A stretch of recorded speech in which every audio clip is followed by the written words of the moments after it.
Zoti Osmani, për post Belinda Ballukut, zoti Rama shkarkoi dhe Elisa Spiropalin, e cila ditën e sotme pati një reagim në rrjetin e saj në Facebook, ku në fakt ishte edhe një mesazh i koduar ndoshta për Ramën, ku thot politika nuk është pronë, postet janë kalimtare, dinjiteti jo. A besoni që ka filluar një luftë mes Partisë Socialiste? Unë në fakt e kam njoftuar edhe tek ju, edhe tek kanali im në YouTube ku shpjegoj çdo natë, ka nisur luftë civile brenda Partisë Socialiste dhe brenda vetë antarësisë së sektit të rilindjes, sepse shqiptarët duhet ta ndajnë, rilindja është sekt dhe socialistët nuk janë të gjithë të ngjashëm me antarësinë e sektit të rilindjes. Ekzekutimi politik i Elisa Spiropalit ishte paralajmëruar nga Edi Rama, kur para pak javësh ai foli dhe cilësoi Ministrinë e Jashtme si një qenef të madh ku dëgjohet vetëm zhurma e shkarkimit të bides. E ka thënë Rama këtë, nuk po e thot Kreshniku, çka tregonte se Rama po bëhej gati. Ekzekutimi politik i Elisa Spiropalit është shumë dimensional, ka lidhje me një tentativë të fundit të Edi Ramës për të gëzuar apo për të ulur apo për të paksuar sado që të mundet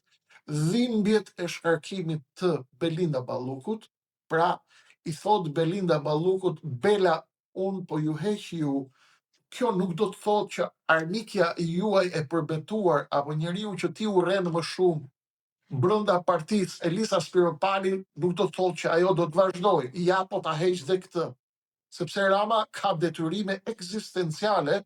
ndaj zonjës Balluku, sepse zonja Balluku i ka kutinë e zezë, ka video, ka regjistrime, sepse ajo e ka ditur që do t'i vi dita që të vi në momentin e gjyshit të saj, Beqir Ballukut. Ajo e ka ditur sepse ajo e ka të trashëguar në genin e saj familjar dhe në rrjedhën logjike të politikbërjes së gjyshit të saj, e ka të trashëguar manualin se si funksionon Partia e Punës. Këta janë trashëgimtarët e Partisë së Punës dhe këta e kanë manual që sa më shumë e rrisin dikë, i vjen momenti kur rriten, e bëjnë kurban dhe vjen ora e ekzekutimit.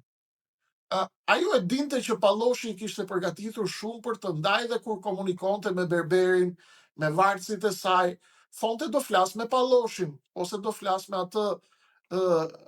që i fillon emri me K, se nuk për arsye etike nuk po e përmendim, ati që i fillon emri me K. Pra do takoj K-n, do takoj Palloshin, do takoj atë të gjatin. Dhe kur sheh këtë mënyrë të komunikimit të zonjës Balluku me varësit e saj hajdut, ti e kupton se çfarë konsideratash sheh ajo për Palloshin në subkonsciencën e saj. Dhe përveç termave të cilat na përballin në mënyrë direkte apo indirekte me standardin kulturor të antarësisë së sektit, ky është dimension që mund të jetë privat, apo jeta e tyre private, jeta e tyre zhargoni që përdorin në gjuhën e tyre kur komunikojnë me njëri tjetrin, por është e qartë, zotëri, që zonja Balluku kur flet për kryeministrin si Pallosh apo si K e madhe, apo një gjë e gjatë pas një diskutim që ka patur informacione për të dhe ka qenë e përgatitur për një goditje, sepse tek e fundit ajo nuk i ka ngrënë të gjitha vetë. Ajo ka dorëzuar ke shefi dhe ka bërë çfarë i ka thënë shefi. Ndaj, edhe Rama e ekzekutoi zonjën Spiropali për këtë arsye, për t'i thënë Ballukut që unë nuk kam preferenca të tjera, mamica nuk ka lënë shtrirje barkas pa bërë për Skënderbeun e Madh. E gjithë Shqipëria e din që zonja Spiropali thonte për Edi Ramën është Skënderbeu ynë, fliste me një pasion të madh për të. Kjo e para. E dyta, zonja Spiropali tentoi të marrë një protagonizëm të shtuar në Washington, tentoi të marrë ndonjë pozë që nuk i pëlqen antarësisë së Tiranës, çka ke Rama pa diskutim ka çuar mesazhin se Spiropali është duke u bërë gati të ketë një trampolin për të shkuar në krye të Partisë Socialiste pas Edi Ramës në Partinë Socialiste dhe në rilindje, tek sekti i rilindjes. Tashmë janë bërë gati të gjitha garnizonët, pavarësisht se po lëvizin dhe po i bëjnë pushtatimin njëri tjetrit me silenciator, që të mos dalë zhurma. Ata që i njohin armët silencioze e din shumë mirë që ata kanë nisur të shtinë kundër njëri tjetrit, sepse e din që Edi Rama do të largohet shumë shpejt, dhe ka nisur një betejë e përgjakshme brenda Partisë Socialiste, veçanërisht pas brenda sektit të rilindjes, për të ekzekutuar të çdo rival që mund të vijë nesër pas Edi Ramës. Protagonizmi i tepruar i zonjës Spiro Pali edhe në vizitën e fundit në Prishtinë, takimi me zonjën Osmani, këto pozat me pompozitet të lartë nuk ishin gjë tjetër përveç se një lëvizje më shpejt me shpejtësinë e papranueshme për Edi Ramën të Elisa Spiro Palit, të këtij personazhi i cili është ngjitur në majë të karrierës me metoda të pista, të ulta, të ngjashme me ato të kolegeve të saj, por pa diskutim që sa më shumë të tentosh të ngritesh, të ngjitesh sa më shumë të afrohesh pushtetit, thot Nicola Machiavelli, dhe ata janë machiavellistë të lindur, sa më shumë të afrohesh majës pushtetit, aq më pranë vdekjes je. Ndaj ajo e ekzekutua politikisht për të eliminuar paktën në këtë moment çdo lloj mendimi brenda Partisë Socialiste se fundi i Ramës po vjen. Dhe nga ana tjetër, pas një diskutim ka dhe një dimension tjetër, ekzekutimi i Spiro Palit, që është ekzekutimi politik i antarit të fundit të çerdhes së mjaftit, e cila kryesohej nga Velia, Mazniku, Fuga e gjithë me radhë, të cilët ishin garda e politikës së Ramës, dhe tashmë me eliminimin e të gjithë atyre, edhe eliminimi politik i Elisa Spiro Palit vjen në kuadër të tentativës së Ramës për të shpëtuar dhe për të shkulur nga shpatulla e tij çdo lloj tatuazhi politik i cili lidhet me ishmjaftistët e Sorosit dhe me gjithë njerëzit pranë Erion Veliet. Nuk e ka dhënë Belinda Ballukun, ka bërë sikur e ka dhënë në një tentativë të tij për të shkarkuar tensionin brenda në Shqipëri, si tentativë e tij për t'i dhënë një mesazh europianëve dhe si tentativë e tij për t'i dhënë një mesazh amerikanëve, sepse presioni ndaj tij në kohën e fundit ka qenë i jashtëzakonshëm edhe nga Bashkimi Evropian, edhe nga ambasada amerikane, edhe atë që pam në departamentin në Washington në vizitën e fundit kur ishte tek bordi i paqes. Të gjitha mesazhet i ka marrë që është në blokadë dhe është në ngrirje dhe është në frigorifer tek sektori i Mishit sipër, marrëdhënia e Ramës me ndërkombëtarët. Pra po hynte në fazën e fundit dhe në fazën finale të izolimit ndërkombëtar. Presioni erdhi në rritje, qoftë me David McAllister, i cili erdhi në Tiranë, qoftë nga shumë europarlamentar, nga Bashkimi Evropian, por edhe nga Shtetet e Bashkuara të Amerikës, të cilët të quan një mesazh të frikshëm që e ka tronditur Edi Ramën nga themelet përpara 2-3 ditësh,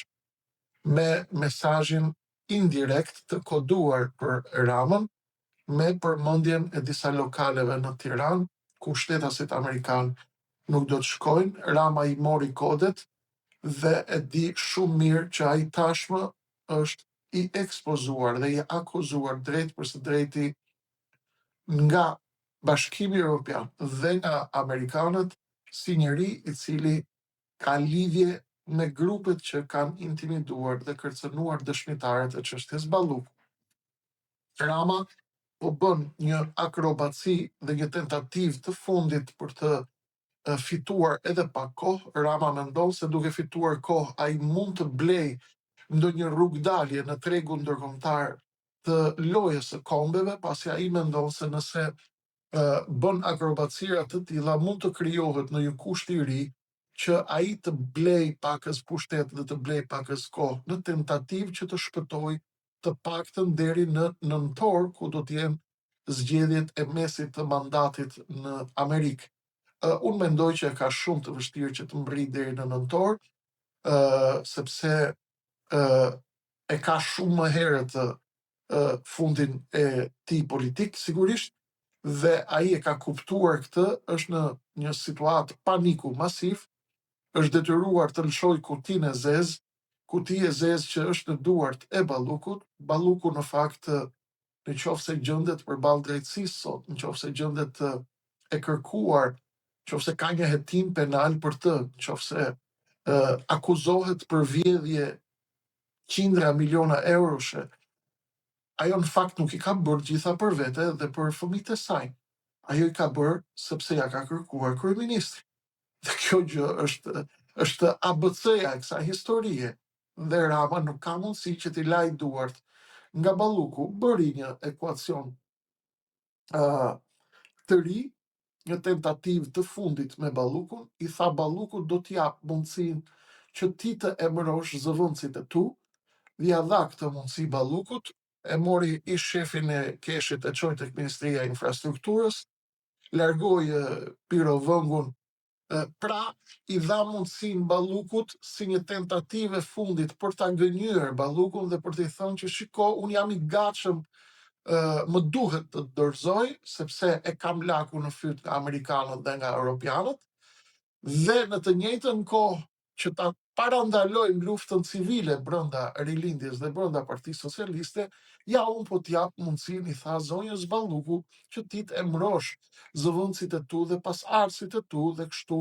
i mbajmë kontratat të ndezura dhe në të njëjtën linjë ti thjesht do të rish në arrest shtëpie ose në burg dhe ti do t'i japësh urdhrat varësve të tu, edhe nga burgu apo arresti i shtëpisë, cila do qoftë masa e spakut, por unë jam i detyruar ta bëj këtë, sepse nëse nuk ju dorëzoj, i tha Ballukut, nëse nuk të dorëzoj ty, do të bijem të dy bashk, ndërsa unë mendoj, i thotë Rama Ballukut, që nuk është ky momenti të bijem të dy bashk. Është mirë që ti të më japësh edhe pak kohë mua, sepse unë do të provoj me të gjitha levat e mia ndërkombëtare që të shpëtoj veten, dhe po shpëtova veten pas një diskutim, unë do ta shkatërroj spakun, do t'i fusim shkelmin të gjithëve dhe do të shpëtosh edhe ti. Ky ishte pakti i Ramës me Ballukun që u bë dje në sytë e shqiptarë. Zoti Osmani pati në fakt me dyert të mbyllura edhe një, po themi, deklaratë të zotit Rama lidhur me Gjermaninë, ku ai u shpreh se Gjermania po punon kundër nesh pasi po fryn spakun lidhur me dy dosje që janë në hetim nga spaku.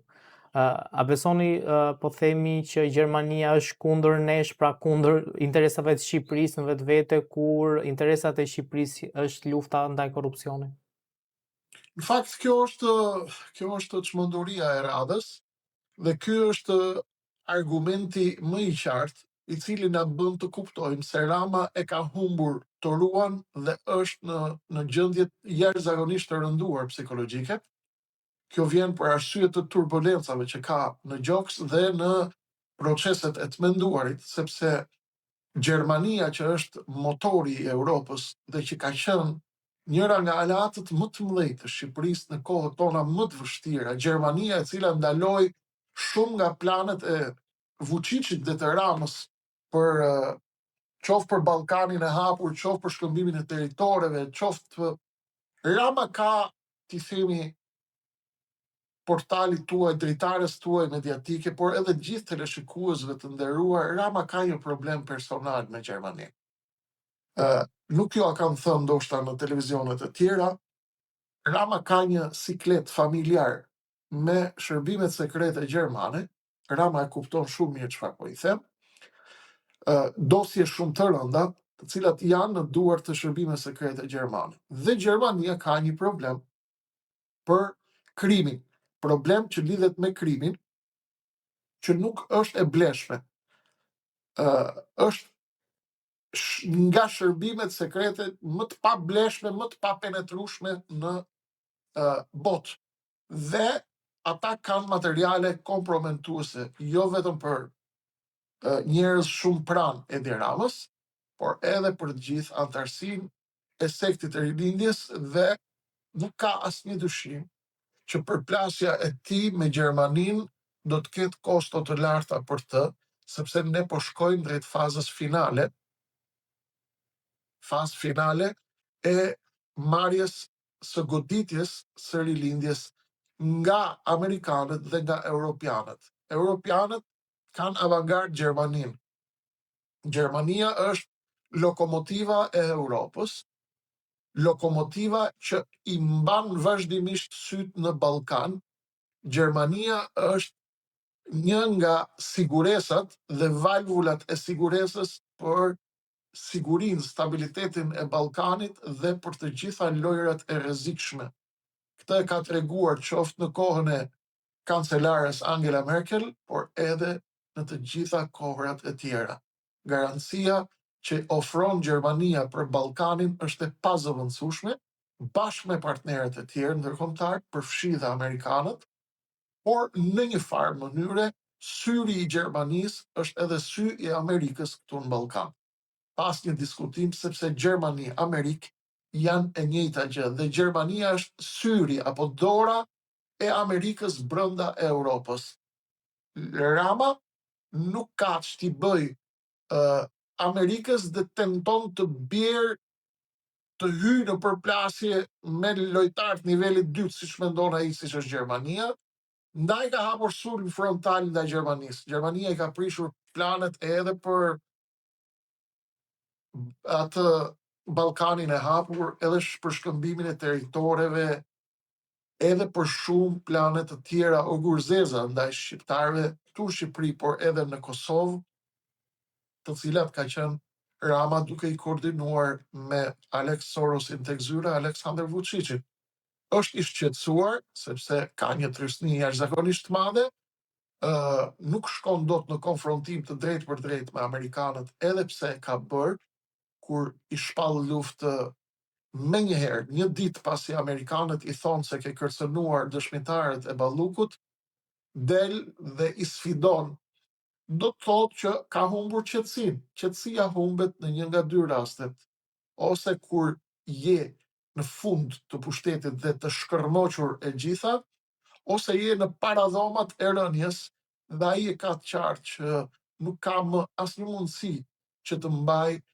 në këmbë ndërtesën e vjetër dhe të kalbur tashmë të rilindjes, ndaj ka shpallur luftë edhe Gjermanisë, për t'i treguar gjermanëve dhe europianëve që shiko se unë jam lojtar i një niveli tjetër tani, unë kam qenë në bordin e paqes, pavarësisht se u përmend vetëm mbi emri, unë kam qenë në Kneset në Izrael, unë kam marrë medalje nga Ben Zayedi në Emiratet e Bashkuara Arabe. Janë tentativat dhe klithmat e tij të fundit, dhe do të shikoni në të ardhmen sa më shumë të rritet presioni dhe sa më shumë të afrohet data e skadencës së Edi Ramës dhe të rilindjes, aq më e rënduar do të jetë dhe gjendja e tij psikologjike, dhe ai shquhet për këto rrëshqitje të mëdha nervore, shquhet për këto puntata të vështira të skizofrenisë politike, dhe mendoj që gjendja e tij e rënduar do të sjellë kumbulla të tjera të tharta për të gjithë shqiptarët fatkeqësisht në ditët dhe në javët në vijim.